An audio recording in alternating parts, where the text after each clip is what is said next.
চলমান বৈশ্বিক বাণিজ্য যুদ্ধের প্রভাবে চলতি বছর প্রায় 2/3 উন্নয়নশীল অর্থনীতিতে প্রবৃদ্ধি হতে পারে প্রত্যাশার তুলনায় কম। একই সঙ্গে মার্কিন শুল্ক নীতির এই অনিশ্চিত পরিস্থিতিতে বৈশ্বিক অর্থনীতি 60-এর দশকের পর সবচেয়ে ধীরগতির মুখোমুখি হতে যাচ্ছে। এক প্রতিবেদনে বিশ্বব্যাংক এসব পূর্বাভাস তুলে ধরেছে। বিশ্বব্যাংক বলছে, বিশ্বায়ন একসময় অনেক দেশের জন্য অর্থনৈতিক বিস্ময় নিয়ে এসেছিল, কিন্তু সেই প্রক্রিয়া এখন উল্টো পথে হাঁটছে। চলতি বছরে উন্নয়নশীল দেশগুলোর মাথাপিছু আয় প্রবৃদ্ধি হবে 2.9%, যা 2019 সাল পর্যন্ত 2 দশকের গড়ের তুলনায় উল্লেখযোগ্যভাবে কম। বিশ্বব্যাংকের পূর্বাভাস অনুযায়ী আর্থিক সংকটের বছরগুলো বাদ দিলে 2025 সাল হবে 2008 সালের পর সবচেয়ে মন্থর বৈশ্বিক প্রবৃদ্ধির বছর। গত কয়েক দশকে বিশ্বায়নের সুফল সবচেয়ে বেশি পেয়েছে এমন দেশগুলোর বাণিজ্যের উপর আঘাত এনেছে চলমান শুল্কযুদ্ধ। এর প্রভাবে পণ্য ও সেবা খাতে বৈশ্বিক বাণিজ্য প্রবৃদ্ধি 2025 সালে 1.8% নেমে আসবে। পূর্বাভাস সংশোধনের আগে যা ছিল 3.4।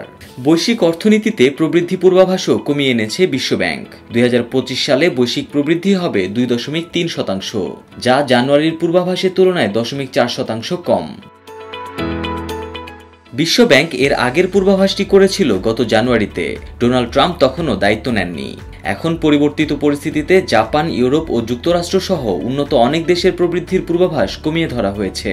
প্রতিবেদনে বলা হয়েছে, এ বছরের দ্বিতীয়ার্ধে বিশ্ব বাণিজ্য কার্যত থেমে যেতে পারে, যার সঙ্গে ব্যাপক আস্থা সংকট, অনিশ্চয়তা বৃদ্ধি এবং আর্থিক বাজারে অস্থিরতা দেখা দিতে পারে। গত অর্ধ দশকে উন্নয়নশীল দেশগুলোয় মাথাপিছু জিডিপি প্রায় 4 গুণ হয়েছে এবং 100 কোটিরও বেশি মানুষ চরম দারিদ্র্য থেকে বের হয়ে এসেছে। কিন্তু অর্থনৈতিক রূপান্তরে সে ধারা এখন হুমকির মুখে, কারণ উন্নয়নশীল দেশগুলো বাণিজ্য সংঘাতের সম্মুখভাগে দাঁড়িয়ে আছে। বিশ্বব্যাংকের প্রধান অর্থনীতিবিদ ইন্দরমিত গিল সতর্ক করে বলেন, এশিয়ার বাইরে উন্নয়নশীল বিশ্ব যেন এখন এক উন্নয়নহীন অঞ্চল হয়ে উঠছে। 3 দশক ধরে উন্নয়নশীল দেশগুলোর প্রবৃদ্ধি ক্রমান্বয়ে কমছে।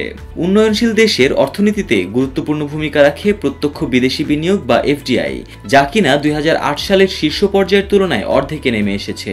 বিশ্বব্যাংক সতর্ক করেছে, বর্তমান পরিস্থিতির জন্য সবচেয়ে বড় হুমকি হল বাণিজ্য প্রতিবন্ধকতা বৃদ্ধি, নীতিগত অনিশ্চয়তা স্থায়ী হয়ে ওঠা এবং ভূরাজনৈতিক উত্তেজনা বৃদ্ধি। ধনী দেশগুলোয় মাথাপিছু জিডিপি কোভিড-19 মহামারীর আগের প্রত্যাশিত অবস্থানে পৌঁছে গেছে, কিন্তু উন্নয়নশীল দেশগুলো 6% পিছিয়ে আছে। চীন বাদ দিলে এই দেশগুলোকে 2020-এর দশকের অর্থনৈতিক ক্ষতি পুষিয়ে তুলতে প্রায় 2 দশক সময় লাগতে পারে।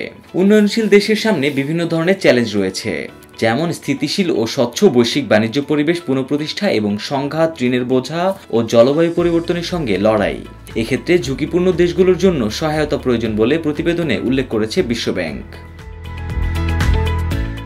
মার্কিন অর্থনীতির উপর ব্যাপকভাবে নির্ভরশীল উদীয়মান বাজার মেক্সিকো। গত মাসে দেশের কেন্দ্রীয় ব্যাংক চলতি বছরের জন্য প্রবৃদ্ধির পূর্বাভাস প্রায় শূন্যের কাছাকাছি নামিয়ে এনেছে। দক্ষিণ আফ্রিকার রিজার্ভ ব্যাংকও সম্প্রতি সতর্ক করে বলছে, আফ্রিকা মহাদেশের সবচেয়ে শিল্পোন্নত এই অর্থনীতির জন্য দেয়া 1.2% প্রবৃদ্ধির পূর্বাভাস এখন ঝুঁকির মুখে রয়েছে।